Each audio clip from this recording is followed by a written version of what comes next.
Well, it looks like Crunchyroll has been sold to the highest bidder. Let's talk about it. So, I've made a video on this topic a couple of months ago talking about Sony possibly purchasing Crunchyroll. And, well, we just got news today. That's exactly what happened.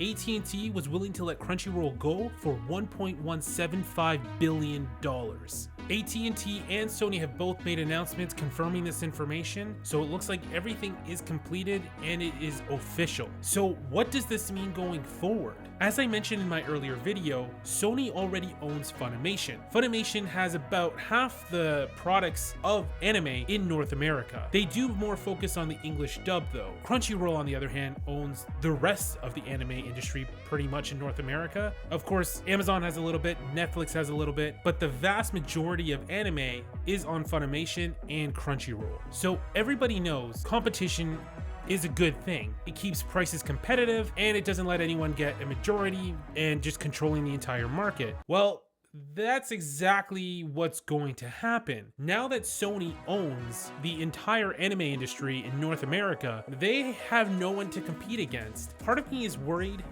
but there's parts of me that are excited.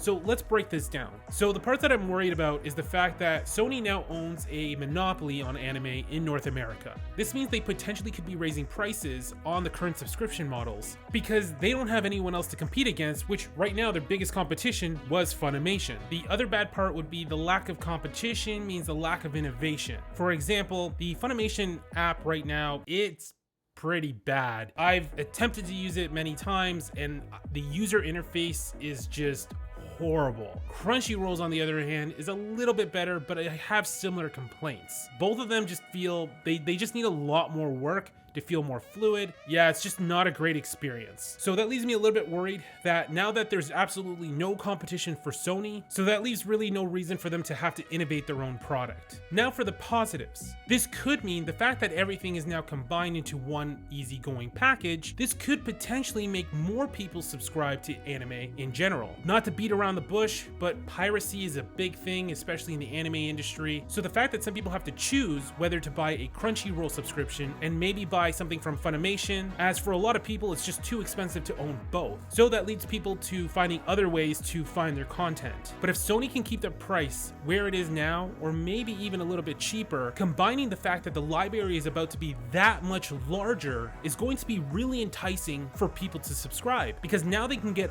all of their anime content in one place. So if Sony does this right and doesn't gouge their customers, then I think they have something good on their hands, and this is a win for everyone. So I'm going to remain optimistic because even though they don't have direct competition in anime itself, there are still plenty of streaming services going around and more popping up. People aren't going to be subscribing to everything, and even though it's not anime related, they still have to keep that in mind and keep the prices at a good spot that will get people enticed to want to sign up. I'm really curious to see where things are going to be going forward. I know companies like Netflix have been trying to push their own anime content, and now that they know that Sony is about to have the behemoth of anime content, I'm not sure what they're going to do, but that could lead Netflix to possibly putting a lot more money onto the anime side of things. We have Netflix working on a One Piece live action series, and there's just so many others. As I mentioned before, Steins Gate is even getting a live action. I think it's only a matter of time before anime really hits that stride the way Marvel and DC had with their comic book movies. It's just going to take that right director to make a hit, and once people realize what they're watching is based off an anime, I really think anime will become a more